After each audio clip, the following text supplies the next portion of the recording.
Iya, shalom suami, istri, bapak, ibu, saudara-saudariku yang dikasihi Tuhan.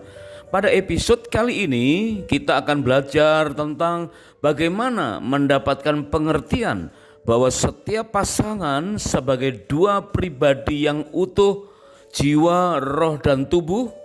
Dan bagaimana jika salah satu merasa sebagai kain yang usang atau baju batik tambalan. Nah, saat yang tepat saat kita berencana mengadakan perjalanan honeymoon yang kedua.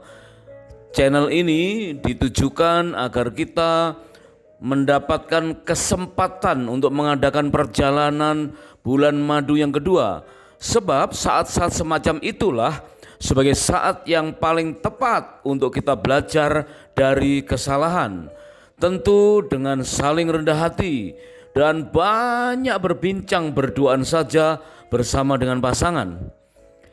Jika ada Bapak Ibu Saudara semua yang mempunyai pendapat, pengalaman, atau pengamatan yang sesuai dengan episode kali ini, silakan ditulis di kolom komentar supaya bisa menjadi berkat buat kita semua.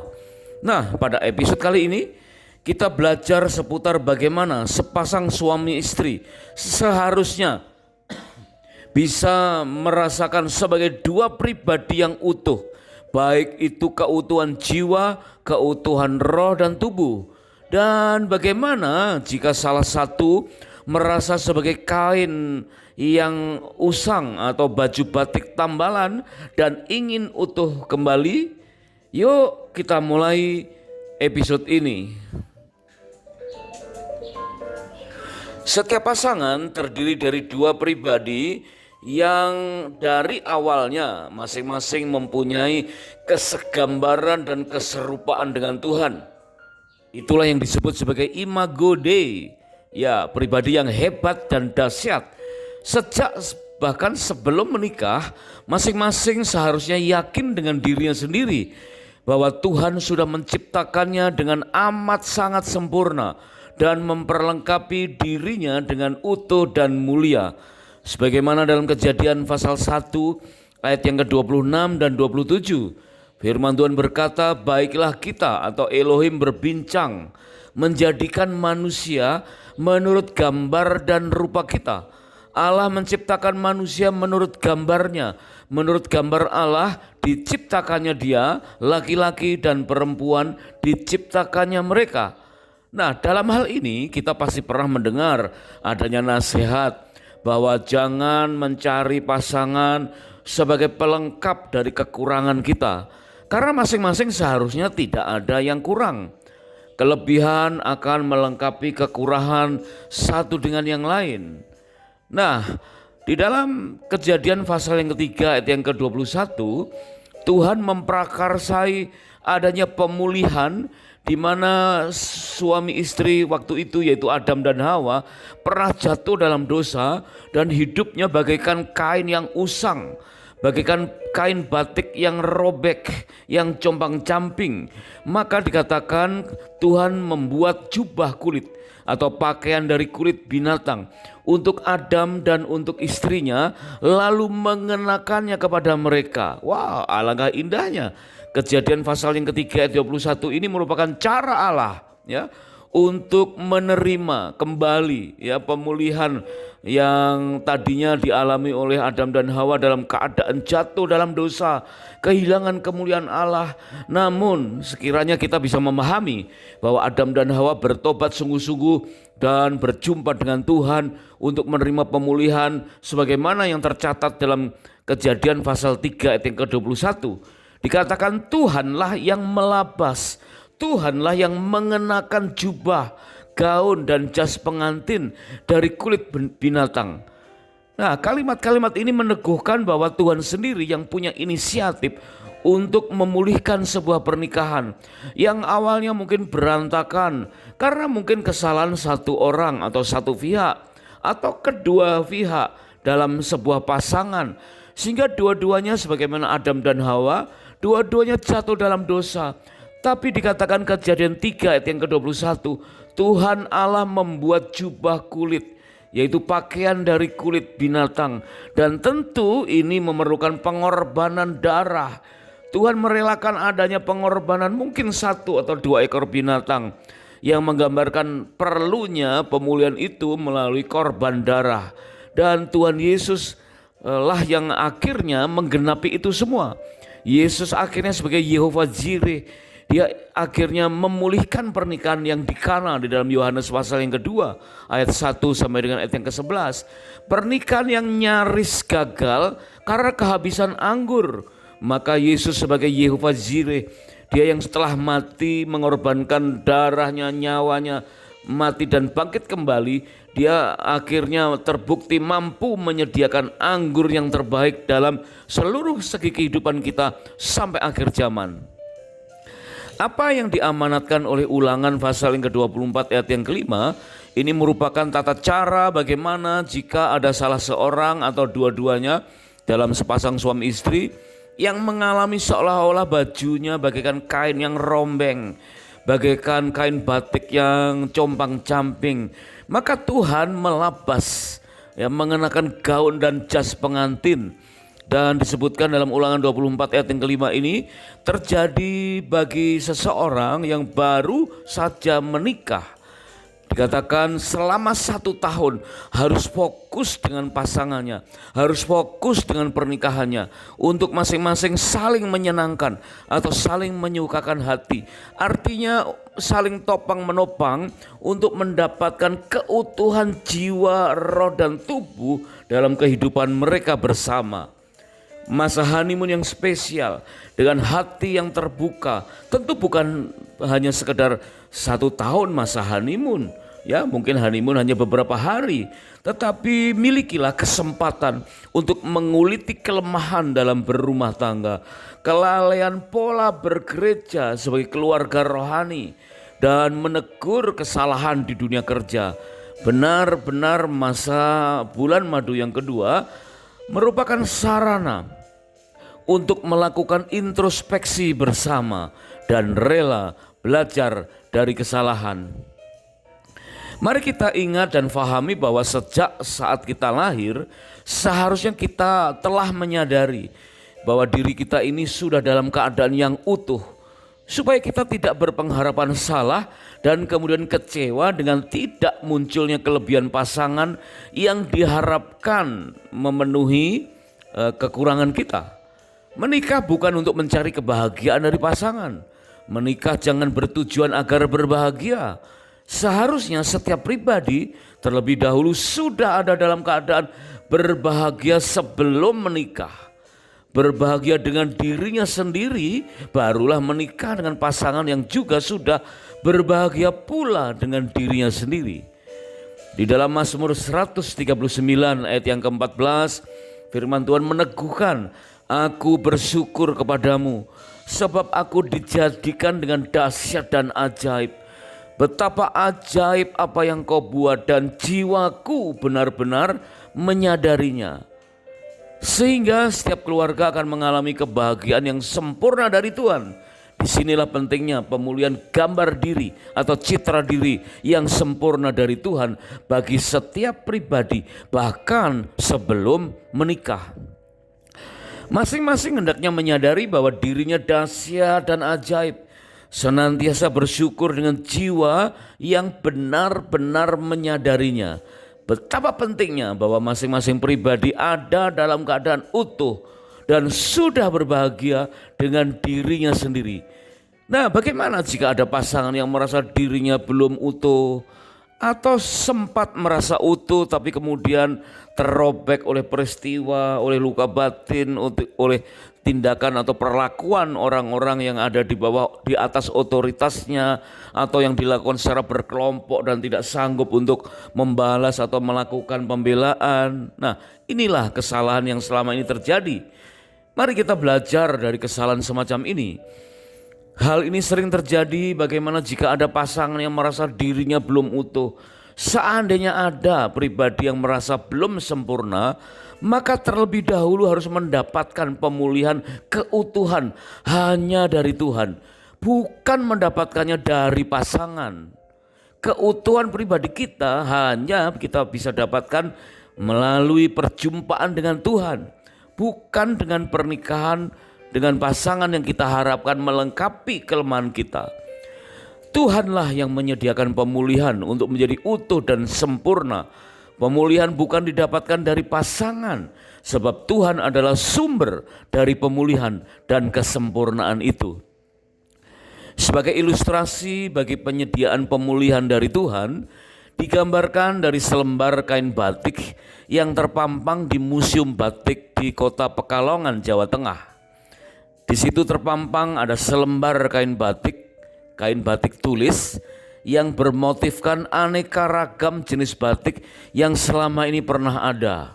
Jadi kita tahu bahwa setiap motif atau corak dari kain batik itu memiliki kekhasan dalam penyebutan, ada namanya masing-masing, ya, atau mempunyai sebutan-sebutan yang khas. Nah, jika kain batik yang kita kenakan itu mengalami sesuatu, misalnya robek atau terkena noda, dan kain itu akan menjadi cacat, maka diperlukan kain penambal yang sesuai dengan motif aslinya. Sebab itu diperlukan selembar kain seperti yang terpampang di Museum Batik tersebut yang bercorak aneka ragam motif batik untuk menyempurnakan kembali setiap kain yang rusak. Bagi seorang kolektor batik tulis, selembar kain itu akan menyelamatkan kain batik yang lain jika terkena noda atau robek. Jika terhadap kain batik yang adalah buatan tangan manusia saja, ada kemudahan untuk pemulihan. Terlebih bagi kita yang adalah hasil perbuatan tangan Tuhan, Imago Dei. Hanya Tuhan Yesuslah yang sanggup menyempurnakan keutuhan setiap orang, sehingga barulah setiap kita dapat menikah dengan pasangan yang juga sempurna, yang juga utuh dan berbahagia dengan dirinya sendiri di dalam Tuhan. Nah, bagaimana jika masih tetap ada pribadi yang merasa belum utuh atau terganggu keutuhannya dan merasa sebagai kain yang compang-camping, yang lusuh atau baju batik tambalan, bagaimana cara memulihkannya? Inilah pentingnya keutuhan jiwa dan roh. Kesehatan tubuh itu penting, terbukti utamanya pada saat pandemi yang lalu. Kesehatan tubuh dapat kita peroleh dengan cara meningkatkan iman, imun, dan aman. Ada berbagai cara, kiat-kiat tentang kesehatan tubuh. Di dunia medis itu sudah biasa kita bahas. Namun sesungguhnya diperlukan pula kesehatan jiwa, mental health. Yaitu seperti pemazmur katakan, dan jiwaku benar-benar menyadarinya. Jiwa yang benar-benar menyadari bahwa pribadi kita sempurna, utuh, memiliki kedahsyatan dan keajaiban Tuhan, sehingga akan sanggup berpasangan dengan pribadi yang utuh dan sehat pula. Di dalam Markus 10 ayat yang ke-6 sampai dengan ayat yang ke-8, firman Tuhan berkata, sebab pada awal dunia Allah menjadikan mereka laki-laki dan perempuan. Sebab itu laki-laki akan meninggalkan ayahnya dan ibunya dan bersatu dengan istrinya, sehingga keduanya itu menjadi satu daging. Demikianlah mereka bukan lagi dua, melainkan satu. Karena menikah bukan untuk mencari kesempurnaan citra diri, melainkan menikah dilakukan oleh dua pribadi yang sudah disempurnakan citra dirinya oleh Tuhan. Berarti matematika dalam pernikahan adalah 1 ditambah 1 sama dengan 1, di mana masing-masing terdiri dari satu pribadi yang utuh, bukan setengah. Saat honeymoon atau bulan madu kedua kali ini, mari kita fahami bersama bahwa banyak orang telah mulai mengerti tentang orang baik akan mendapatkan orang baik. Ya, kita sering mendengarkan itu ya. Maka jadilah orang baik dan kemudian dapatkanlah orang baik pula. Sehatlah jiwa dan tentu roh dan tubuh kita sehingga dapat berharap untuk berjodoh dengan pribadi yang sehat dan utuh dalam segala hal. Contoh, ya mari kita lihat ya, dari pasangan yang memiliki keutuhan jiwa dan roh tercantum dalam Alkitab. Itu kisah tentang pasangan Yusuf dan Maria. ya, ayah dan ibu jasmani dari Yesus ketika Allah menjelma menjadi manusia. Yusuf dan Maria adalah pasangan remaja yang sebelumnya sama sekali tidak siap untuk mengalami intervensi Tuhan dalam perjodohannya. Yusuf sedang mempersiapkan pernikahannya, mendadak mendapati Maria tunangannya telah hamil bukan dari perbuatannya. Kondisi Yusuf jauh dari keadaan yang utuh jiwa dan rohnya, melainkan serasa hancur lebur dengan harapan masa depan yang berantakan. Namun demikian pula bagi Maria, dari hati yang sedang berbunga-bunga saat bertunangan, menunggu sang kekasih mempersiapkan segala sesuatunya, berubah menjadi ketakutan dan terbayang kehancuran masa depan. Kita tahu bahwa hamil di luar nikah, apalagi hamil di luar nikah, ya, perzinahan saja dikatakan hukumannya adalah hukuman mati melalui dilempar batu atau hukum rajam. Padahal kita tahu bahwa menikah bukan untuk mencari kesempurnaan citra diri. Menikah hanya untuk dua pribadi yang utuh yang sudah disempurnakan oleh Tuhan. Bagaimana keadaan Maria dan Yusuf? Masing-masing mengalami lukanya masing-masing, mengalami kekecewaan masing-masing. Karena mereka belum tahu apa rencana Tuhan dalam dirinya. Kadang-kadang seperti inilah, ya.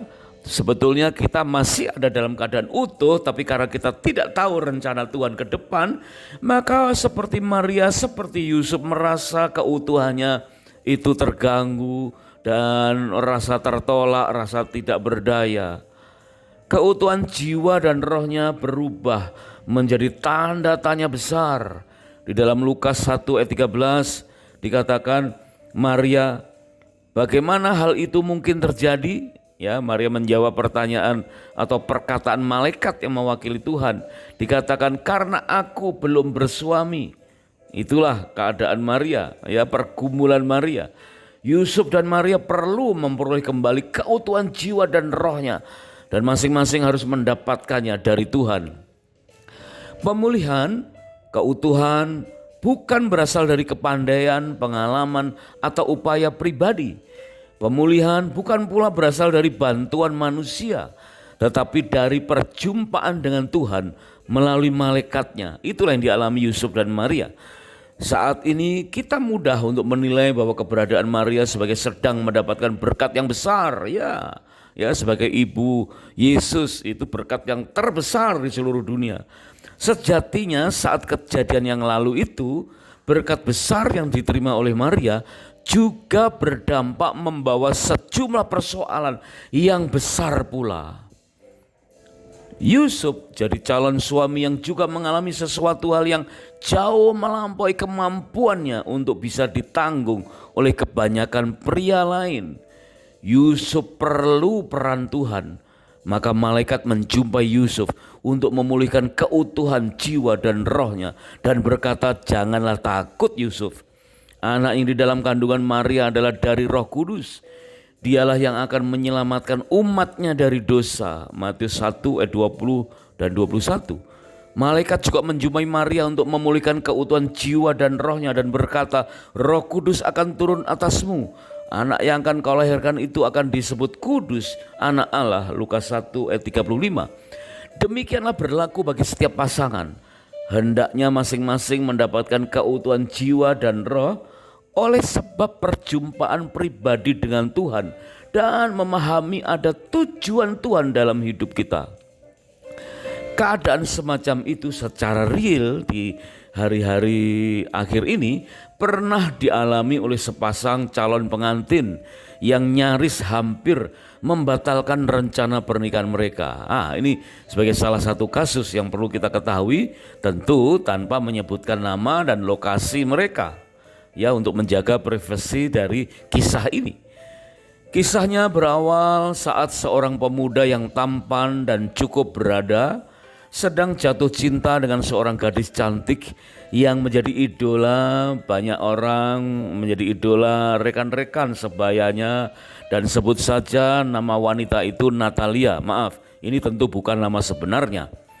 Setelah membina hubungan yang cukup lama, sang pemuda mulai mendapati beberapa sikap aneh dari kekasihnya. Aneh dalam tanda petik ya. Jika bergaul secara sepintas tidak tercium gejala apapun, hanya dengan kepekaan khusus setelah menempuh waktu yang cukup panjang, barulah sang pemuda dapat menyadari adanya sesuatu yang berkaitan dengan kepribadian gadisnya si Natalia yang cantik itu. Ternyata dinilai tidak ada keteguhan dalam pegang janji. Mudahnya tersulut emosi dengan kemarahan yang meledak-ledak, dengan mengeluarkan kata-kata dan caci maki, dan terselip kurangnya kasih sayang. Sang pemuda cepat mengambil kesimpulan bahwa Natalia kekasihnya itu mengalami kerapuan jiwa, ada problem mental health. Jiwanya tidak utuh dan perlu penanganan khusus agar pernikahan tetap dapat terlaksana dengan baik. Melalui serangkaian penanganan, konseling dan seterusnya tersingkaplah penyebab utama kerapuan jiwa gadis cantik tersebut. Natalia ternyata berasal dari sepasang orang tua yang bahagia, yang sebelumnya punya niat baik bagi pasangan tante adik mama. Orang tua Natalia waktu itu telah memiliki sepasang anak laki-laki dan perempuan, sehingga sejak berusia 3 tahun Natalia sebagai anak ketiga diberikan kepada keluarga tante adik mamanya yang lama menikah dan belum dikaruniai anak. Sampai Natalia berusia 9 tahun, keluarga tante ini tidak juga dikaruniai anak. Bahkan tante suatu saat meninggal dunia dan om atau ayah angkat Natalia ini menikah lagi, kemudian mempunyai 2 anak ya sebagai sepasang adik dari Natalia. Wah, kelihatannya aman, baik-baik saja ya. Tetapi wah, ini sesuatu luka ya, sesuatu persoalan yang terjadi dalam jiwa Natalia. Orang tua kandung Natalia ternyata juga melahirkan anak keempat, yaitu anak adik dari Natalia secara urutan dalam keluarganya. Seorang anak laki-laki, dan tidak lama kemudian ayah kandung Natalia meninggal dunia. Nah, dapatkah kita bayangkan ketiadaan ikatan kejiwaan yang erat bagi Natalia si gadis cantik ini terhadap keluarga manapun? Terhadap keluarga yang sekarang dia tinggal dengan 2 pasang adik, dia hidup dengan papa angkat dan ibu tiri angkat. Nah, sedangkan di rumah asalnya sudah tidak ada ayah kandung, yang ada adalah ibu kandung dengan adik laki-laki yang mungkin jadi lebih perhatian terhadap adik laki-lakinya. Beruntunglah Natalia dipertemukan dengan seorang pemuda yang peka dan rela mengupayakan pemulihan, sehingga dipulihkanlah keutuhan jiwa dan roh serta menemukan tujuan Tuhan dalam hidupnya. Melalui serangkaian konseling dan penanganan dan treatment khusus, akhirnya Natalia menemukan jati dirinya, mengalami kembali keutuhan jiwa dan rohnya, dan mereka berdua akhirnya menikah, dan saat ini mereka berbahagia dalam rumah tangga mereka yang baru. Nah, setiap pribadi sebagai pasangan hendaknya sewaktu mengadakan bulan madu kedua dapat lebih memantapkan cara pandang Tuhan terhadap dirinya sendiri dan pasangannya. Menyadari bahwa diri kita dan pasangan adalah pribadi yang sama-sama ajaib dan dahsyat, yang menyandang tujuan ilahi sebagai imago Dei yang mempunyai tujuan Allah. Itulah cara bagaimana mendapatkan pengertian bahwa setiap pasangan sebagai 2 pribadi yang utuh jiwa, roh dan tubuh. Dan bagaimana jika salah satu merasa sebagai kain atau baju batik tambalan, maka harus segera mengalami pemulihan dalam perjumpaan dengan Tuhan. Karena Roma 11 ayat 36, sebab segala sesuatu dari Dia, dari Tuhan, dan oleh Dia, oleh Tuhan, dan kepada Dia, yaitu kepada Tuhan, bagi Dialah kemuliaan sampai selama-lamanya. Pada kesempatan bulan madu kedua kali ini, praktekkanlah kesempurnaan citra diri bersama pasangan. Lakukan doa hanya berduaan dengan pasangan untuk bersama-sama merindukan adanya pembaharuan pikiran, perasaan dan keinginan, sehingga menjadi pribadi yang utuh. Kendalikan pikiran, maka perasaan dan keinginan akan menyesuaikan sehingga jiwa kembali menjadi utuh. Kita dan pasangan akan mendapatkan kesamaan dalam cara pandang, kesamaan dalam pemilihan kata-kata, kesamaan pikiran dan perasaan hati kita, sehingga akhirnya akan memiliki kesamaan iman yang menjadikan kita utuh. Pada perikop yang lalu kita sudah belajar bagaimana hubungan, tahapan hubungan antara calon suami dan istri yang terus harus melewati masa-masa eyes to eyes, mouth to mouth, head to head, heart to heart, dan endingnya adalah faith to faith. Iman yang sama dalam pertumbuhan iman yang sama-sama matang dan sama-sama dewasa. Milikilah komitmen bersama dengan pasangan di saat bulan madu kedua ini, yaitu bahwa keluarga kita memiliki keutuhan jiwa dan roh. Sebagaimana tercantum dalam kitab Kejadian 2 ayat 24 yang mengatakan bahwa kita akan meninggalkan ayah dan ibu dan bersatu dengan pasangan sehingga keduanya menjadi satu daging. Shall be one flesh, atau dalam bahasa aslinya disebutkan ekat. Bersatu dengan benar, kesamaan cara pandang, pemilihan kata-kata, pikiran, perasaan, dan iman yang utuh. Pengertian itulah yang membuat kita dan pasangan akan mendapatkan kesamaan dalam cara pandang. Suatu awal yang sangat penting untuk menjadikan rumah tangga kita utuh. Melalui honeymoon yang kedua, kita akan sanggup menerapkan kata they shall be one flesh, atau kata ekat yang bermakna sebagai bersatu dengan benar, bersama-sama, berniat untuk bersatu dengan benar, sehingga kita dan pasangan akan mendapatkan kesamaan dalam cara pandang, kemudian kesamaan dalam pemilihan kata-kata, kesamaan pikiran dan perasaan hati kita, dan akhirnya akan memiliki kesamaan iman yang menjadikan rumah tangga kita utuh. Bukan lagi dua, melainkan satu. Inilah kata kunci untuk memperoleh keutuhan dalam pernikahan. Bukan lagi merasa sebagai baju batik tambalan. Bagaimana menjadi mempelai sebagai dua pribadi yang utuh dan yang memiliki keutuhan jiwa dan roh, sementara kita sulit untuk mendapatkan keteladanan dari kisah-kisah di dalam Alkitab. Ya, memang tidak ada satu nama pun dari tokoh Alkitab yang seluruh hidupnya dapat kita teladani kecuali Tuhan Yesus. Matius 19 ayat yang ke-6 firman Tuhan berkata, demikianlah mereka bukan lagi dua, melainkan satu. Karena itu apa yang telah dipersatukan Allah tidak boleh diceraikan manusia. Nah, dengan mengadakan bulan madu kedua, hendaknya setiap pasangan dapat memperoleh teladan sekaligus mengenal Tuhan dengan benar, sering berjumpa dengan Tuhan dan mendapatkan keutuhan secara sempurna.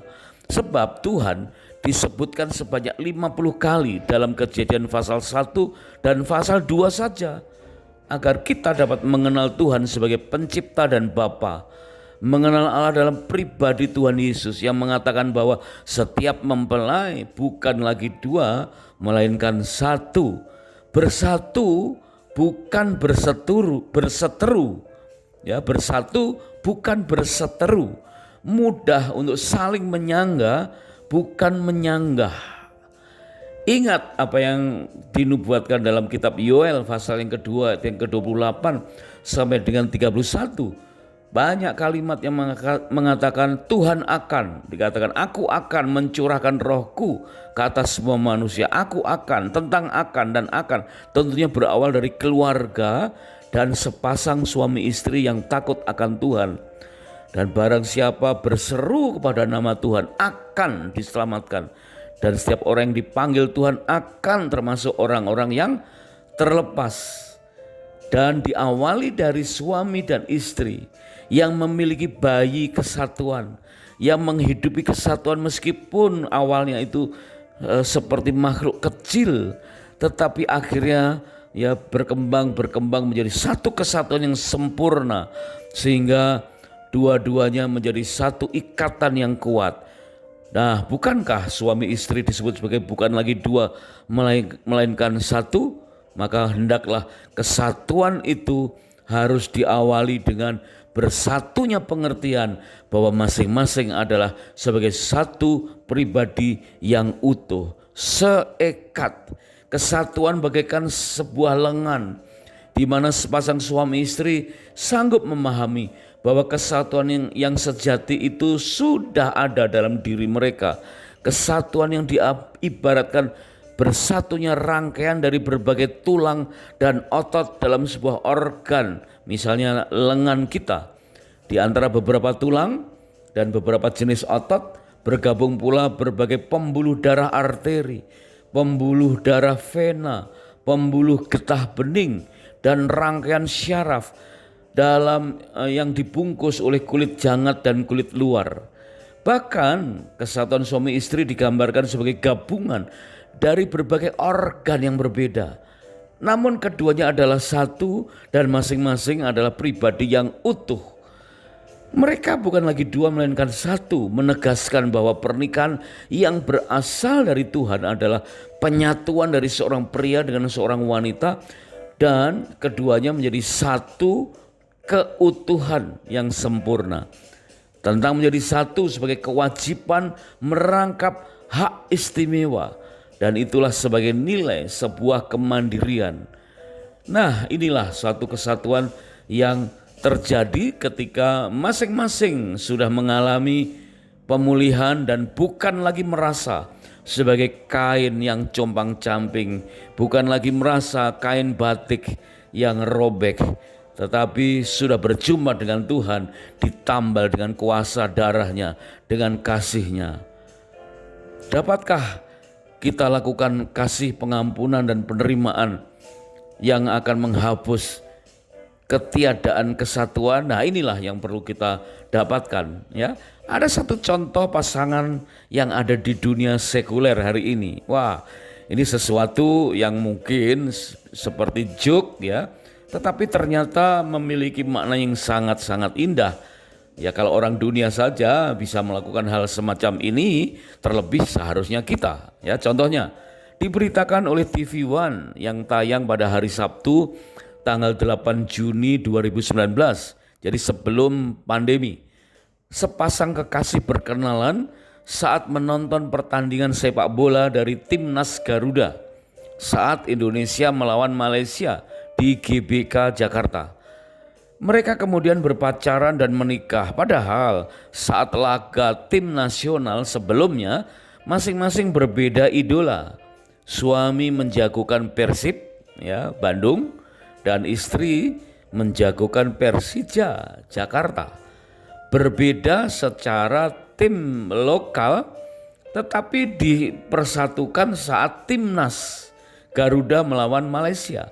Mereka dikarunia anak dan memberi nama Jasip Garuda. Wah, nama yang unik, ya. Ternyata ini singkatan. Jasip Garuda singkatan dari Persija dan Persib bersatu demi tim Garuda. Berbeda secara lokal, tetapi kemudian dipersatukan saat menghadapi musuh bersama. Wah, ini satu contoh yang benar-benar, ya, meneguhkan bahwa pentingnya kesatuan dalam pribadi yang utuh.